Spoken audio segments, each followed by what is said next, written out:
Good morning mga boss. Ayan, so magandang umaga. Good morning YouTube.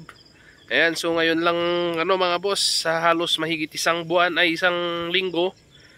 Ngayon lang medyo maganda yung umaga kasi mga nakaraan, diretso yung ulan mga boss. So napakahirap.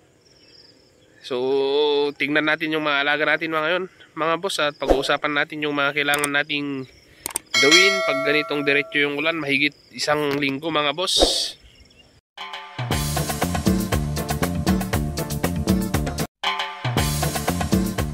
So ayan sila mga boss, kumakain sila at sa awa ng Diyos wala namang nagkakaproblema. So ang mga inoobserbahan ko lang dati noon pag ganong diretso yung ulan, yung hindi nagtutunaw mga boss, at saka yung ipot nila, number 1 na tinitignan natin mga boss. Kailangan buo yung mga ipot nila, mga ganyan mga boss oh. Hindi yung basa na may puti na may green. Yan, kailangan ganyan yung may ipot nila. Yan, chinecheck ko yan every morning mga boss bago ako magpakain, para at least makikita ko kung meron bang may masama yung pakiramdam dyan or ano. At chinecheck ko sila kung may nananamlay mga boss. Yan. Kasi ang nagiging problema natin pag ganong diretso yung ulan mga boss is yung minsan nakakainom sila ng tubig dyan na marumi. Ano na pag nag-iipon, hindi naman nating maiiwasan tulad yan mga boss oh. Ayan, kinakaskas nila yan minsan. So pag diretso yung ulan, hindi nawawala yung tubig yung mga butas-butas na yan. So inoobserbahan natin yung mga alaga natin, kailangan nagtutunaw sila mga boss. Kasi pag ganun na medyo may marumi silang tubig na nainom, doon nagkakaroon ng mga boss, nagtutunaw, hindi nagtutunaw. Tapos mga boss, yung mga nagkakaroon ng digestive problem mga boss, yung umiipot ng puti, kulay green, mga yan mga boss pag ganitong diretso yung ulan. Lalo na pag ang napakain natin is yung mga may amag mga boss, or di kaya meron silang hindi naubos. So ang ginagawa ko minsan mga boss, pag nagpapakain ako nito ng ganon pag diretso yung ulan sa umaga, yung takalan ng pagkain nila is pinupuno ko yon, yung talagang normal. Pero pag hapon na mga boss, medyo kalahati na lang para at least siguradong maubos nila.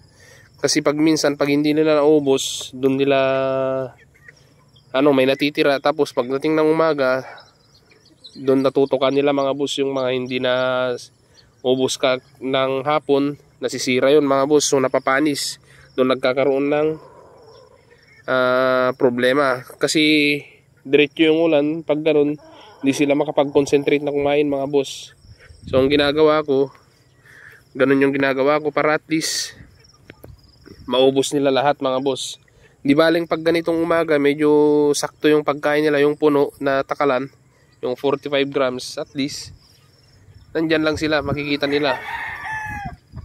So ngayon, sana umuwi na yung ulan mga boss para humuka na yung mga tubig dyan sa kapaligiran. Ayan oh. So far okay naman sila mga boss. Tulad pa rin ng dati, ganito hindi naman mainit. So yung painom natin is may probiotic at amino acid pa rin. Pero pag umaraw na, doon na tayo magbibigay ng electrolytes sa umaga. Ayan, so pero sa tingin ko may ulan pa mamaya to, kaya ganito muna yung pinakain ko, pinainom ko yung probiotics. Ganun yung ginagawa ko mga boss, binubugbog ko sila ng probiotics. So far wala namang naging problema sa diretsong ulan, napakasigla pa rin nila. Kasi dito sa Ilocos mga boss, diretso na yung ulan. Mahigit 1 week na, halos magto 2 weeks mga boss. Yan, so far wala namang naging problema. Yan, masigla pa rin sila, malakas yung kain nila. Yan. So kailangang tandaan mga boss, maging mapagmatsyag ang ating mga mata.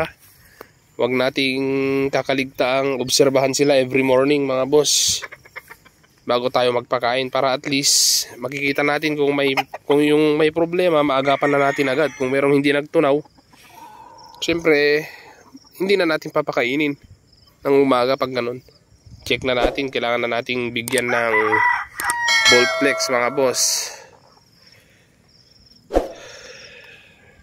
So ayan lang muna mga boss. This is One Romantico Vlogs. Keep safe everyone.